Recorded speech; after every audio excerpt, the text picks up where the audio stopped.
안녕하세요. 라디오 금천과 마으시면 금천인이 함께 진행하고 있는 제8회 전국 동시지방선거 후보자를 예비 후보자를 좀 알아보는 시간입니다. 지금 제8회 전국 동시지방선거가 오늘 4월 13일자로 49일 남았습니다. 지금 50일 벽이 깨졌는데요. 금천구청장 현재 등록 상황은 후보는 6명이 등록했습니다.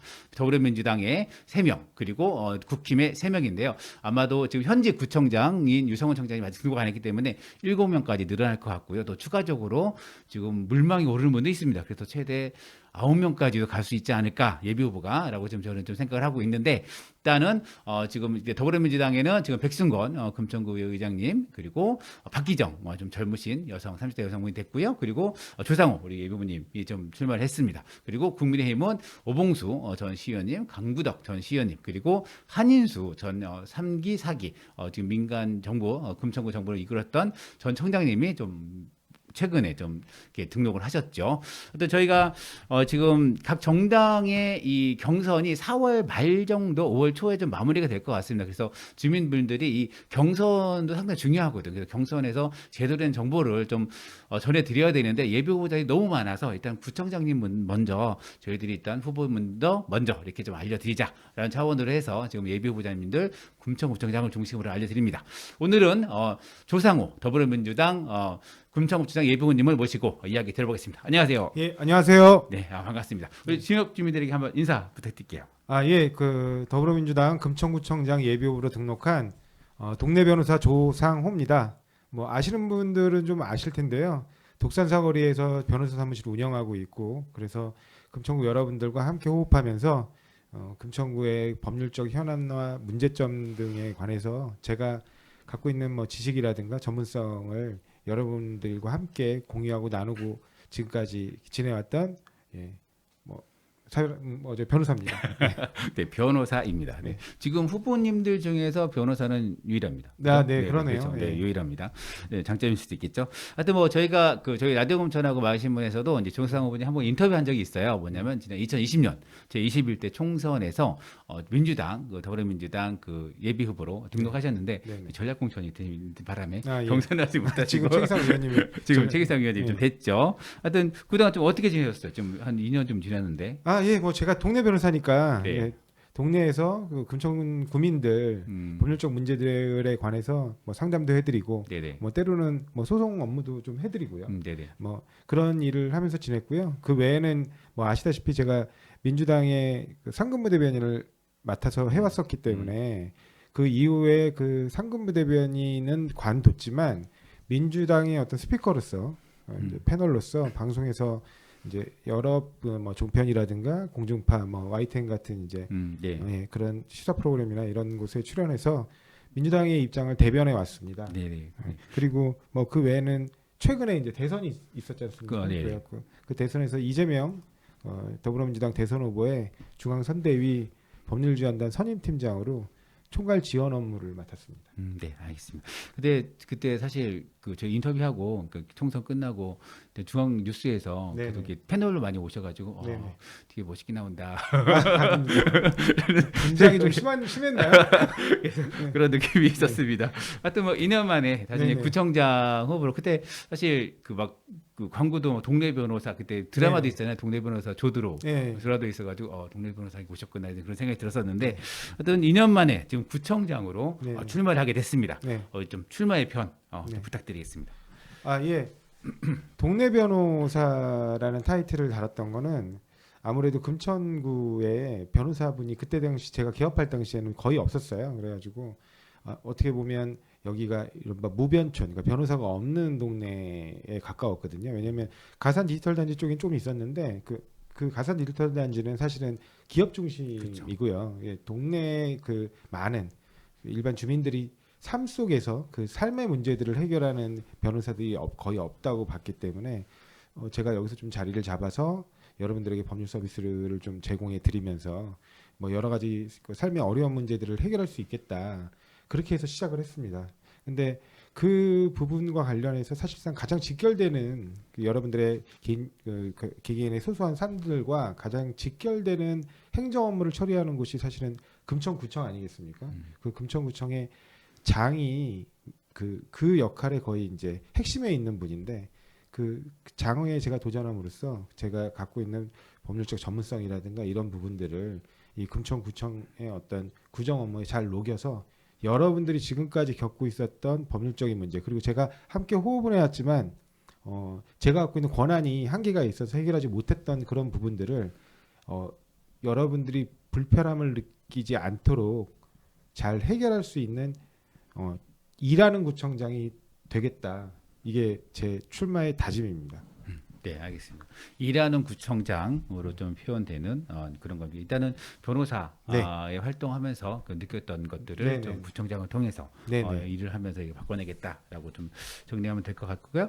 일단은 그러면 현재 좀 금천구 상황을 좀 분석해 볼 필요가 있을 것 같습니다. 네. 그래서 일단은 뭐 이런 거 항상 할 때 하면은 일단 지금 현직 네. 구청장이죠. 유성훈 청장 7기 지방정부에 대해서 네. 좀 한 평가 좀 해봐야 될 것 같습니다. 같은 당이긴 하지만 네. 좀 일단 장단점도 있을 것 같긴 합니다. 그래서 어떻게 좀 평가하시는지, 뭐 잘하는 건 뭐고, 또 부족한 부분은 좀 어떻게 생각하시는지. 뭐 일단은 좀 인색한 평가들을 제가 많이 들었어요. 네네. 근데 지금 현역 구청장님께서는 좀 억울하신 측면도 있을 거예요. 왜냐하면 이제 구정 업무를 시작하고 거의 동시에 이 이른바 코로나 문제가 터져가지고 그렇죠. 네네. 4년 구정 내내 이제 코로나 대응에 사실상 이제 올인할 수밖에 없는 상황 아닙니까? 그러다 보니까 원래 본인이 갖고 있었던 여러 가지 계획들이 있으셨을 거예요. 근데 그런 부분들이 잘 보이지 않았죠. 사실은 이런 민선구청장을 뽑는 이유는 변화를 네네. 어떤 변화의 어떤 주역이 되기를 바라는 그 측면이 있고요. 그 아주 고여 있고 그다음에 정체되어 있는 이른바 늘공들 중심의, 그러니까 직업 공무원 중심의 그 구정에서 선출직 공무원이라는 어떤 매기가 들어가서 이거 굉장히 그 조직을 자극시키고 그래서 새로운 변화를 추동하는 역할을 해줘야 되는데 제가 볼 때는 그냥 무난했다. 그건 아마 그 지금 구민들도 모두 좀 느끼시는 부분은 있을 거예요. 그러니까 뭐냐면 4년간 어떠한 변화가 있었는지를 피부로 체감하는 부분이 없다 정도가 맞는 것 같아요.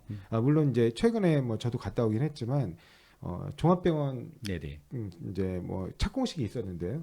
그 종합병원 문제도 사실은 그 이전 때 이미 거의 사실상 결정된 부분을 이제 집행하는 단계인 그렇죠. 거거든요. 네네. 그러니까 금천구청장으로서 현 구청장께서 뭔가 새로운 거를 보여준 거는 없다. 그게 좀 가장 아쉽고요. 특히 그 부분 관련해서 제가 드리고 싶은 말씀은 금천구 같은 경우는 이제 어떻게 보면 서울 발전의 엔진 역할을 과거에 했음에도 불구하고 25개구 중에 사실상 현재로 보면 가장 낙후된 구 중에 하나거든요. 그래서 그런 부분에 있어서 사실은 그 이전의 민주정부가 이제 뭔가 그 주민들의 스토리를 엮어서 만들어낸 그 구청 내 그 구정 내에 어떤 콘텐츠를 이렇게 만들어내겠다, 이런 것도 좋은데 금천구는 그 이전에 앞서서 인프라 개선이 돼야 됩니다. 그러니까 공간 구조를 개혁하는 것도 공간이 낙후된 지역에서는 가장 중요한 복지 중에 하나라고 생각하거든요. 근데 그런 부분들을 이제 혹시 토건적 관점으로 오해되지 않을까 하는 것 때문에 좀 망설이셨던 부분이 있는 것 같아요. 뭐 강남구에서 멀쩡하게 이미 충분히 발전되어 있는 곳을 계속해서 발전이라는 이름으로, 개발이라는 이름으로 계속 파고 뒤집고 하는 거는 문제가 될지 몰라도 실제로 지금 뭐 많은 국민들이 느끼잖아요. 예를 들면 뭐 철제상가라든가 신유통상가라든가 네네. 기타 뭐 삶의 구석구석에 아직도 굉장히 낙후되고 그다음에 여러 가지 면에서 공간적으로 뭔가 변화가 필요하다고 그런 느끼시는 부분들이 많은데 그런 부분들이 사실 잘 이루어지지 않았다는 거예요. 네, 알겠습니다. 그럼 평가가 좋지는 않네요. 안타까움이 있긴 한데 일단 2018년에 좀 재임 기간이 18년에서 이제 2020년에 일단 네. 2년간 사실 정상적으로 이제 있었는데 2020년 2월부터 이제 코로나가 있어 2년간은 절반 좀 코로나와 좀 싸우는 그런 과정이 좀 있었던 것 같습니다. 하여튼 뭐 이런 평가 속에서 이제 네. 후보님들의 정착이나 좀 이런 게 좀 나올 것 같아요. 그래서 네네. 일단은 뭐 주요 정책은 뭐 본 후보 되면 좀 세부적으로 나오긴 하겠지만 네. 큰 틀 속에서 네네. 좀 어떤 정책이 핵심으로 좀 가져가실 건지 얘기 좀 같이 해주고 네. 금천구가 좀 나아가야 될 방향이 좀 있을 것 같아요. 네. 이게 이게 앞으로 향후 4년을 좀 규정하실 거잖아요. 만약에 네네. 당선되면 네. 이걸 어떤 생각을 갖고 있는지가 어떤 그렇게 변화가 될 것 같긴 한데 그래도 이 두 가지 좀 말씀해 주시면 좋을 것 같습니다. 글쎄요. 제가 뭐 4년으로 뭘 다 할 수 있다 이렇게 말씀드리기 어려울 수도 있을 것 같아요. 뭐 8년, 12년, 뭐 16년 그 좀 상당한 기간 동안 네네. 적어도 10년 이상 누가 구청장을 하든 좀 이어가야 될 기조가 아닌가 싶은데 네. 그 세 가지 기조 정도를 제가 지금 생각을 하고 있는 게 있습니다. 뭐냐면 그러니까 낙후된 공간 아까 제가 말씀드린 것처럼 개선하는 문제들 여러 가지 방면에서 변화시키는 문제들하고 서울의 관문 도시로서 광역과 근린교통망들을 거미줄처럼 연결하는 그 작업이 필요해요, 사실은. 그 부분이 아직 여전히 부족한 부분들이 많고요. 마지막으로 이제 가산 디지털 단지가 개발되기 시작했는데 그 이후로 한 10여 년 넘게 멈춰 있었거든요. 그래서 경부 축을 중심으로 해서 가산 디지털 단지와 같은 형태의 첨단 산업, 예를 들면 4차 산업에 관련된 직종이라든가 그다음에 기업이라든가 이런 것들을 대량으로 유치하고 거기서 이른바 직주 근접으로 예를 들면 청년들이 거주할 수 있는 적절한 아주 공간들 그리고 그런 부분들을 같이 개발해서 사실은 직업과 거주가 일치하는 그런 그 공간으로 만들어내서 금천구를 좀 더 젊게 할 필요가 있다. 그리고 그 과정 속에서 그 안에 예를 들면 이제 문화시설도 확충하고 그 다음에 교육 인프라도 개선해야겠죠. 그 교육 인프라 같은 것도 저는 이제는 점점 더 어떤 이런 정규적인 대학의 어떤 틀 속에서 교육을 바라보면 안 된다고 생각을 합니다. 그래서 거기 이제 뭐 어떻게 보면 기업 협의체가 뭐 공동으로 이제 출자해서 만들어내는 뭐 산업대학이라든가 기술대학 같은 거를 그 안에 그 도심 캠퍼스처럼 유치를 한 다음에 그것들을 이제 매칭 펀드로 해서 교육부에 투자를 이끌어내고 중앙정부를 설득해서 그다음에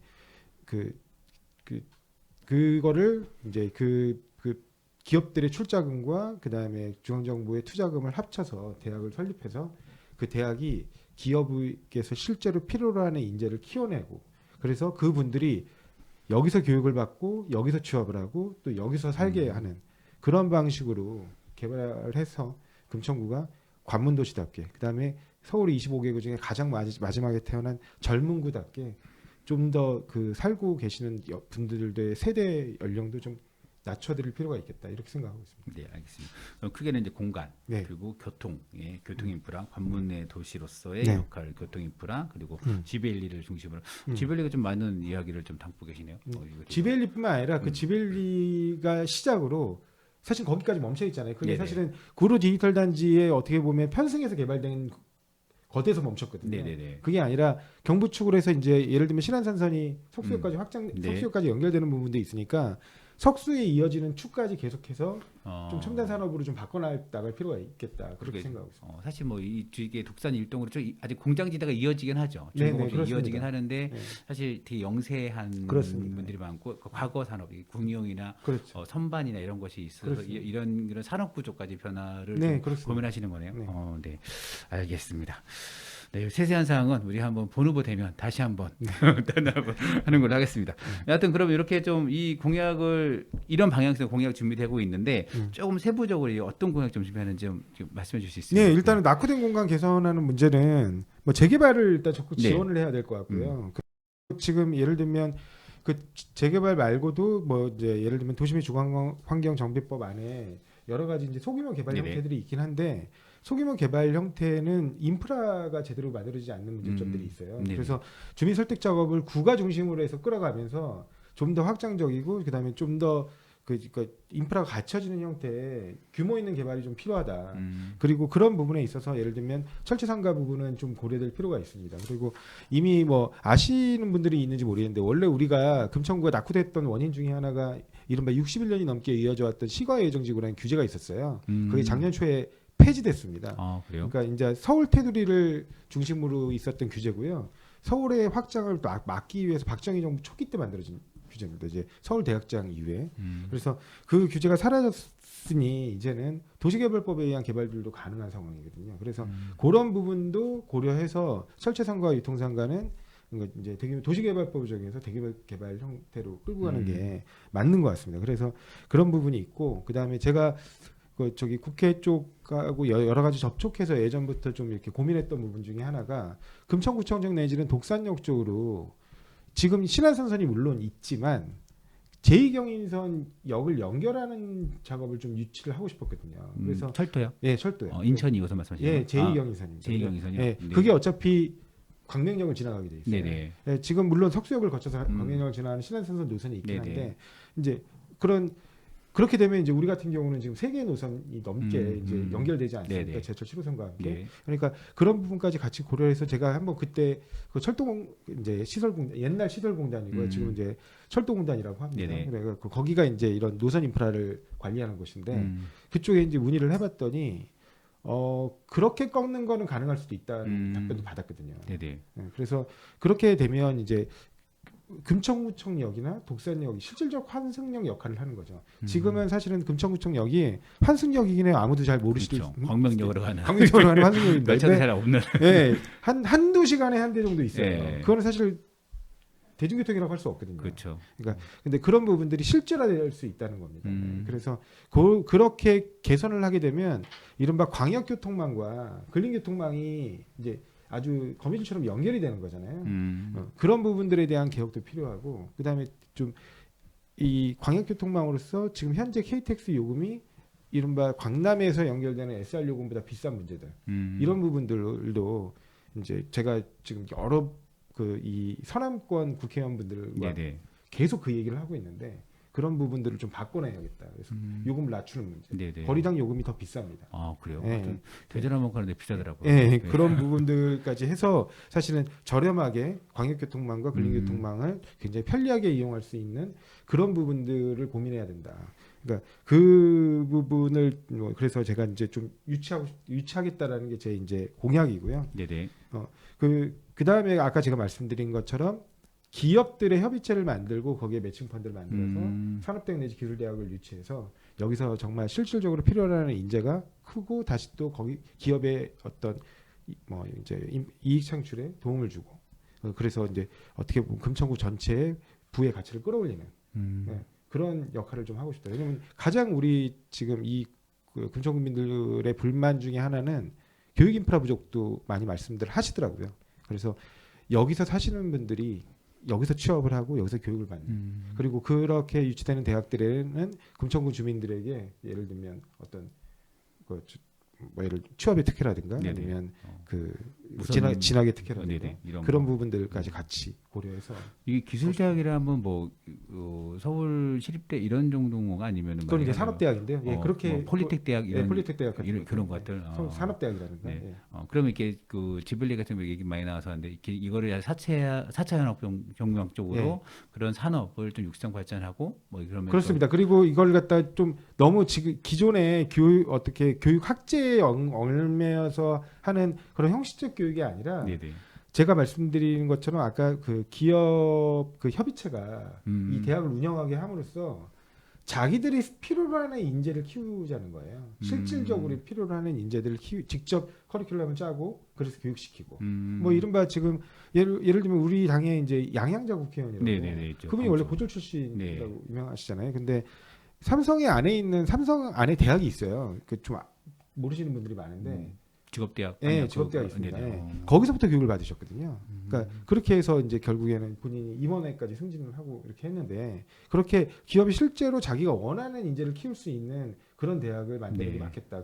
그렇기 때문에 그 운영권은 사실은 기업 협의체가 운영을 갖되 교육부나 그다음에 금천구 같은 공공기관이 감독하는 형태로 하는 게 맞지 않나 그렇게 생각합니다. 네네. 알겠습니다. 아까 그 두 개 중에서 이제 관문도시는 아까 그 말씀하신 거고 낙후된 그 공간을 좀 아까 소규모 재개발 이렇게 하시는 거예요. 지금 소규모 재개발이 좀 어렵다는 부분이 있잖아요. 근데 그 시계 부분이 지금 시흥 3동 쪽인데 네. 시흥 3동도 지금 뭐 이제 그 석시역 그 안산선 석수역 이제 출구 문제를 얘기하시는데 그 건너편이 이제 다 모아타운 모아주택으로 지금 이렇게 네. 추진하고 계시다고 하더라고요. 네. 그러면 이 방금 그러니까 얘기한 대규모 개발은 좀 어렵지 않을까요? 가로정비 주택 사업 같은 것들을 많이 하세요. 네네네. 근데 가로정비 주택 사업의 가장 난점이 이제 그 주변 인프라가 안 만들어진다는 그쵸. 거거든요. 네.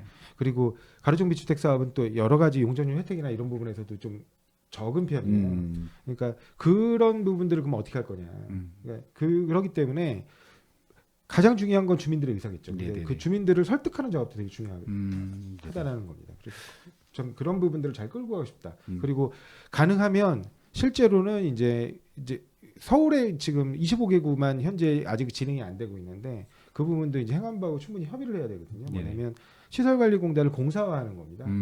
그 공사화에서 사실은 이익을 유보하게 함으로써 개발 이익이 이런 민간업자들에게만 흡수되지 않고 공공에 이제 남게 돼서 그게 다시 지역의 인프라 구축에 도움이 되는 방향으로 좀 쓰일 필요가 있기 때문에 그 공단을 공사화하는 문제들, 시설 공단을 공사화하는 문제들도 적극적으로 좀 검토할 생각입니다. 그 금천구 시설관리공단을 공사화 네, 하신다는 말씀이죠? 금천도시공사 같이 공사로 바꾸는 그래요. 작업이죠. 논란이 좀 될 것 같긴 한데요. 네, 알겠습니다. 하여튼 뭐 그러면 좀 일단은 공약에 대해서 저희가 한번 좀 일단은 간략하게 좀 참고했는데 네네. 이후에 좀 더 뭐 공약이 좀 준비 더 되면 네네네. 또 얘기할 수 있을 것 같습니다. 네네. 일단은 뭐 이거는 본 후보에 돼야 이제 가는 거고 네. 경선을 해야 되잖아요. 네네. 그래서 경선을 하면 되는데 일단 당내에서 네. 조상우는 이렇다. 네. 조상우의 장점 뭔가요? 가장 매력적인 매력 포인트 예. 얼굴인가요? 아, 얼굴이면 좋겠는데 마스크로 가릴까요? 예. 아니, 제가 그래도 단연간 중앙당에서 네. 그 좀 역할이 있는 부분에서 제 역할을 충분히 해왔다고 생각하거든요. 네네. 그리고 저는 금천구청장이 구에만 머물러 있는 모습은 바람직하지 않다고 생각합니다. 그러니까 저는 의전형 구청장이 되고 싶은 게 아니고요. 일할 열정을 갖고 있고요. 그 열정을 뒷받침할 실력 있는 구청장이 되고 싶거든요. 그래서 사실은 이 구청장이라는 선출직 같은 특히 이렇게 장은 없어도 구청은 돌아가요. 그냥 일상적 업무만 하면 돌아가요. 행정업무는 뭐 돌아가죠. 네. 네. 변화가 없을 뿐이죠. 그럼 변화를 하려면 금천구 자체적인 여력만으로는 많은 부분에서 부족합니다. 왜냐하면 특히 예산이 가장 부족합니다. 그래서 그 예산을 얼마나 많이 이제 가져올 수 있느냐. 그러기 위해서는 중앙 정치, 특히 국회와 정부와 그다음에 상급단체인 서울시 이런 곳에 충분한 협력이 필요하거든요. 네네. 근데 저 같은 경우는 과거 이제 물론 이제 지금은 오세훈 서울시장이지만 과거 제가 뭐 그 박원순 서울시장 그 당선을 위해서도 열심히 활동을 했었고요. 그 과정에서 이제 서울시의 관련 공무원들도 많이 압니다. 그리고 이제 국회에 계신 분들도 사실 많이 알고 그렇기 때문에 이 금천구가 이게 뭔가 지역균형 발전이 전체적으로 보면 전국의 지역균형 발전도 있지만 서울에 내에서의 지역균형 발전도 굉장히 중요한 이슈고요. 그건 서울시의 중요한 과제이기도 했습니다. 그래서 그런 부분들을 충분히 설득하고 어필한다고 하면 예산을 많이 가져올 수도 있거든요. 네네네. 그래서 적극적으로 예산을 유치해서 우리 구 자체 예산만으로 해결할 수 없는 좀 규모 있는 사업들을 해보고 싶고 그런 점에선 저처럼 그 아무래도 동네에서 충분히 그 뭐 이렇게 변호사무실을 운영하면서 현실의 문제점도 알고 있지만 중앙 정부하고 연이 닿고 있는 이런 사람이 의전형으로 그 이 군에 머물면서 동네 인사만 다니는 그런 구청장으로 남지 않고 실력 있게 충분한 예산을 확보해서 이 금천구를 변화시키는 구청장이 될 수 있다고 생각합니다. 네. 그게 저희 가장 큰 장점이 아닐까 좀 그렇게 봐주셨으면 좋겠습니다. 네, 맞습니다. 이게 사실 의전용 구청장님이 제일 힘들어요. 근데 잘 뭔가 해지되고 일은 안 되고 같은 이런 게 있어서. 네, 네. 하여튼 모든 누가 됐든 네. 구청장님은 잘 하셔야. 사실 뭐 윤석열 대통령에 대해서도 네. 뭐 지지율이 많이 하지만 누가 됐든 네. 5년간은 대통령을 그렇죠. 잘 하셔야죠. 잘해야 돼요. 네. 잘해야 우리 서민의 네. 삶이 나아질 수밖에 없기 때문에 네, 네. 하여튼 누가 됐든 하여튼 이런 이야기들이 잘 끝까지 네, 유지됐으면 좋겠습니다. 네, 이제 마지막으로 우리 금천 주민 여러분에게 하고 싶은 말로 오늘 좀 마무리 좀 하도록 하겠습니다. 네. 저는 열정이 있습니다. 그리고 그 열정을 바꿀 수 있는 실력을 지금까지 쌓아왔다고 생각합니다. 그 열정을 제가 갖고 있는 열정을 금천 구민들에게 실력으로서 보여드릴 기회를 주시면 금천구 변화시킬 수 있습니다. 지금까지 이른바 지역 정치인들이 금천구를 이끌어와서 그 결과가 현재라고 생각하거든요. 근데 지역 정치인이 아니라 중앙 정치인으로서 금천구를 어떻게 변화시킬지 그 부분에 대한 여러분들의 기대가 있다면 이 조상우 한번 믿고 지지해 주십시오. 감사합니다. 네. 지금 경선 일정이 좀 확정된 게 있나요? 아, 예. 지금 제가 어제 밤에 문자를 받았는데 이때 뭐 이번 주 일요일 날 네. 저기 면접이 있고요. 면접. 후보 면접이 있고 원래 계획은 다음 주 월화가 네네. 경선일이었는데요.